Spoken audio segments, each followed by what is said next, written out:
very challenging yung mga naging trade setup natin last week. So may mga trades tayo na nagkaroon ng profits and may mga trades tayo na sunod-sunod yung losing streak natin. Ganun talaga, hindi natin control ang market, hindi natin mapipredict lahat ng bawat galaw ng market natin i-trade natin. Ang control lang natin is yung rules natin at saka yung risk management natin.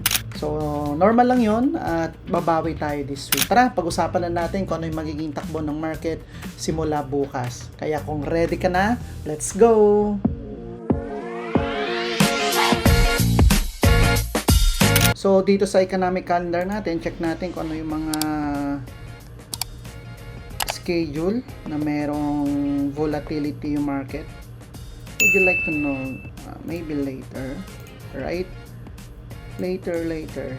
So Monday, wala gaanong high impact news. Tuesday, ganun din, naka-medium lang din yung status ng impact. Ayan. And then Wednesday, so sa Wednesday, merong during Asian session dito sa Australian dollar. Ito guys, sunod-sunod yung red. So magi-start to ng 9:30 AM. So double check din natin 'yan. And then pagdating ng New York session, ito mayroon dito isa, ADP Employment Change Weekly. So 10:15 naman ng gabi to. Thursday during Asian and London, wala masyado. Ito sa London, 3 PM.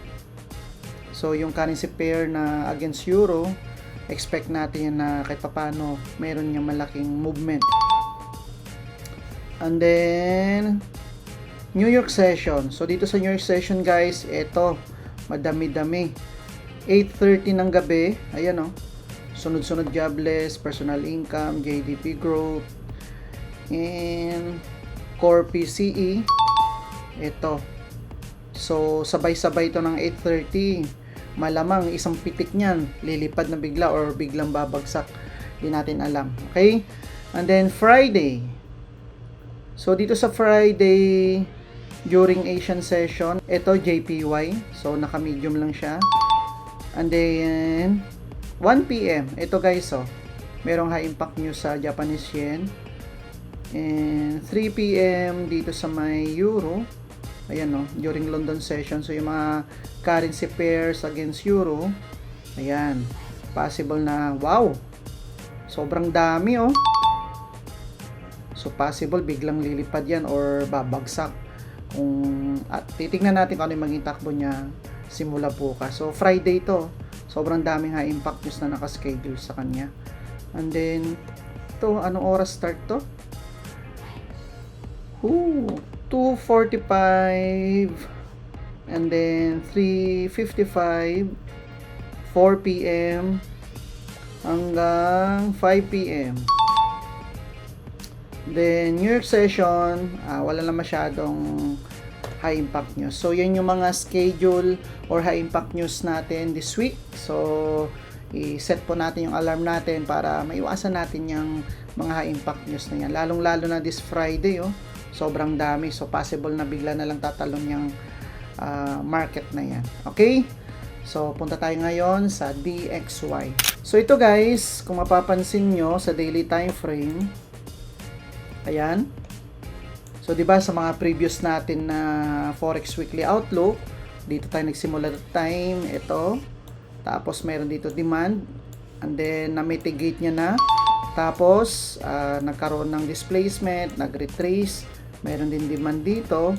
And ngayon, na-break niya na yung swing high na to. So nagkaroon dito ng displacement at unti-unting umihina yung momentum niya dito. And malaki talaga yung posibilidad guys na i-mitigate niya tong area na to. So pag bumalik siya dyan, yan tayo mag-aabang ng long position.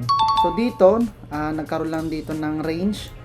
So ito, medyo nalito lang din ako last week. Kahit pa paano, meron tayong mga magagandang trades din dito. Pero may mga araw din ako na last week starting Monday pa lang, nagkaroon na ako ng mga losses. Anyway, okay lang yon. So ito yung analysis natin sa DXY. So by Monday or starting next week, ayan, possible na bumalik yung price dito. Alright? possible na bumalik siya dito sa demand na to para i-mitigate niya. Okay, hindi pag bumalik dito, diyan tayo maghanap ng long position. Alright, so sa ngayon, nasa consolidation stage pa lang yung DXY. So, ito yung mga market condition na mahirap mag-decide. So, in-expect ko nga last week na dito, mayroon dito fair value gap. In-expect ko na bababa na siya, kaso hindi.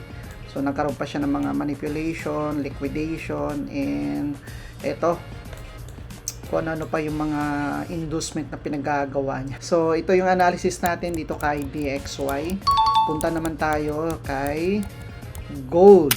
So, dito sa gold, so ito guys, doon sa mga previous natin na Forex Weekly Outlook, yung market nandito siya sa area na to, and diniscuss din natin doon sa Forex Weekly Outlook natin na possible na si gold bababa ng 4,600 na level. Okay, which is bumaba siya, pero hindi niya to ni-respect, kumbaga, is niliquidate niya tong area na to, at nagkaroon din dito ng paunti-unting consolidation. Pero malaki din yung probability guys na possible next week i-respect ni gold tong area na to at lumipad siya. Kasi kung titignan natin yung daily time frame kung saan nagsimula yung market, ito nagkaroon ng supply, and then meron pa ditong fair value gap, and then meron pa ditong supply zone na hindi niya pa na-mitigate. So ngayon, nagkaroon ng displacement, nag-retrace back, ni-respect niya tong demand na to, and then nagkaroon ng displacement, nag-retrace back, and ine-expect ko sana na hindi na siya lalagpas dito. Alright? Siguro nakikita ng mga liquidity provider na maraming gumagamit ng smart money concepts, kaya niliquidate niya tong swing low na to. Okay? And then dito, mag-aabang tayo dito ng long confirmation. Kapag ni-respect niya tong area na to, delete natin itong area na to, magte-take ako dyan ng long position. So possible na ayan, and then target profit natin 1:2, ayan, or ito, and then ito. Bago tayo mag-entry dyan, lalo na sa community natin na nakabase sa strategy na ginagamit nila, mag-abang tayo dito ng additional confirmation. Right? So, in-expect ko this week, possible na lumipad si gold. So, yan yung analysis natin dito kay Goldie, na isa sa pinaka-volatile na market dito sa Forex trading, and pinaka-manipulative na commodity. Alright? Pupunta tayo ngayon kay BTC or Bitcoin. So, dito sa Bitcoin, ito din guys, in-expect ko rin last week. Ito, nagkaroon displacement, meron na ditong demand, nag-retrace back na yung market dito sa area na to, and in-expect ko pa rin na malaki pa rin yung posibilidad na lumipad pa rin si BTC para i-mitigate niya tong supply na to. Ayan. And then itong supply rin na to. And yung fair value gap na yan. So may supply na, may fair value gap pa. Ito, may fair value gap. Ayan. So titingnan natin next week kung ano pa yung mga ibibigay na confirmation. So ito, na-expect ko dito sa area na to, kapag na-break ni Bitcoin tong swing high na to, so dyan tayo mag-abang ng confirmation, babalik siya dito sa may demand, then dyan tayo magti-take ng long position. So ito demand, okay, nandito na ngayon yung presyo, itong si Bitcoin, tapos niliquidate niya lang tong swing low na to, and then nagkaroon dito ng weak to rejection, so possible na i-break niya to starting Monday itong swing high na yan. So pag break niya na yan, is an indication or napakagandang confluence na si Bitcoin posibleng maging bullish na ulit. Alright? If ever na hindi niya to ma-break, itong swing high na to, itong area na yan, so dyan tayo mag-aabang ng sell position. So pwede tayo mag-abang dyan para i-mitigate or ito i-target profit natin tong itong target area na to, swing low na yan. So yan yung analysis natin guys dito kay Bitcoin, pero ako naghahanap pa rin ako ng opportunity for long position. Right? So yan yung analysis natin kay Bitcoin. Punta naman tayo kay Euro USD. Ito guys, 'di ba? Sa mga previous natin na Forex Weekly Outlook, halos nangyari at nangyari talaga yung mga analysis natin. Sa ngayon, sa daily time frame, bearish yung market, and then ito yung supply na hindi pa na-mitigate ni market. So, possible na bumalik din siya sa area na to, and then yan tayo mag-aabang ng short position kasi malaki din ang posibilidad na maging bearish si Euro USD, which is nangyayari na, para i-liquidate itong equal lows na to, na swing lows na to. Alright? So, by Monday, nandito na, babalik na rin yan. Possible na bumalik siya dito sa may demand na to para i-mitigate niya itong supply bago siya bumaba. So, sa 4 hour, delete natin tong drawing natin. Sa 4 hour, ito nasa consolidation stage na rin nasa consolidation stage pa rin si Euro USD. So, titignan natin by Monday na i-break niya tong swing high na to para mabigyan tayo ng confluence na itong market, itong si Euro USD, mag-start na ulit siya mag-bullish para i-mitigate niya supply na to. So, yan yung analysis natin dito guys kay Euro USD. Punta naman tayo kay Great Britain Pound. Ayan. So, halos same lang din sila ng galaw. So, nagkaroon dito ng break of structure. Ito, bearish. So, ito guys, meron din ditong supply na hindi pa nami-mitigate ni JBP USD. So, abang-abang tayo dito sa area na to na magkaroon ng retracement or pullback dito sa supply na to. At dyan tayo mag-aabang din ng short or sell confirmation para i-target natin itong swing low na to at itong halos equal lows na to. So, ako, malaki po talaga yung posibilidad na aayon siya talaga sa setup natin, which is na nangyayari talaga. Okay, ito yung supply. Tapos, in-expect din natin na bumalik siya dito, which is bumalik. And then, ito nagkaroon ng displacement, nag-retrace back, nagkaroon ng break of structure. And then, ito hindi pa niya na-mitigate. So, abang tayo next week.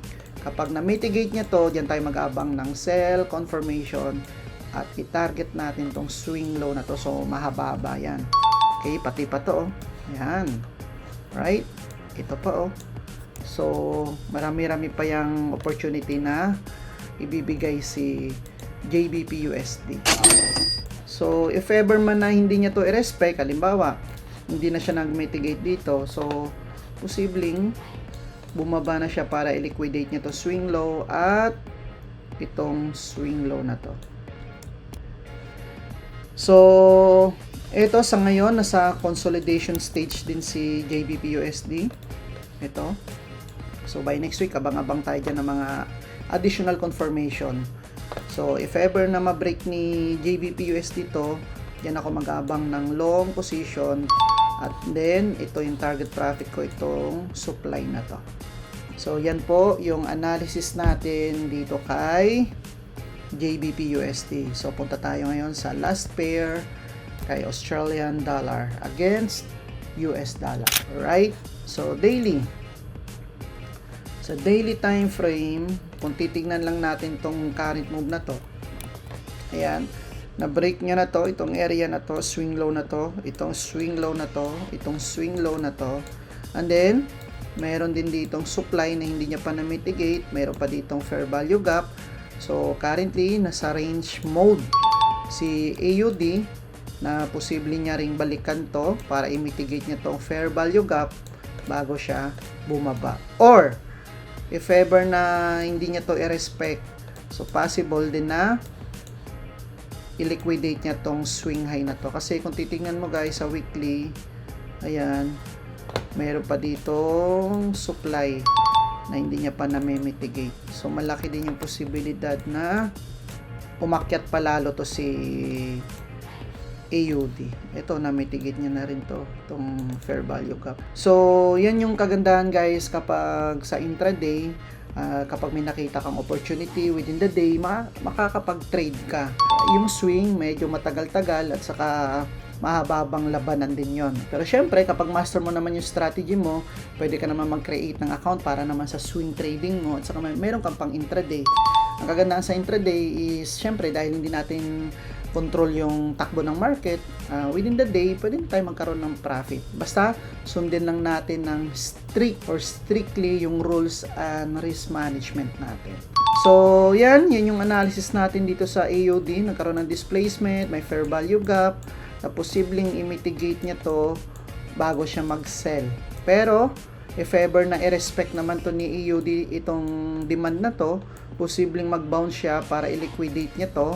Kasi doon sa pinakita ko kanina, meron pa dong supply sa weekly na hindi pa na-mitigate ni AUD. So guys, yan yung mga analysis natin dito sa mga major pairs na to. Sana marami kayong nakuwang ideas or confluences na makakatulong sa strategy na ginagamit nyo ngayon. So kung bago ka pa lang dito sa channel, huwag kalimutan na mag-subscribe at i-click nyo na rin po yung notification bell icon na yan para updated po kayo sa mga upcoming videos na ina-upload natin dito sa channel natin. So yan na for now at kita-kits po ulit tayo sa next na video. See you!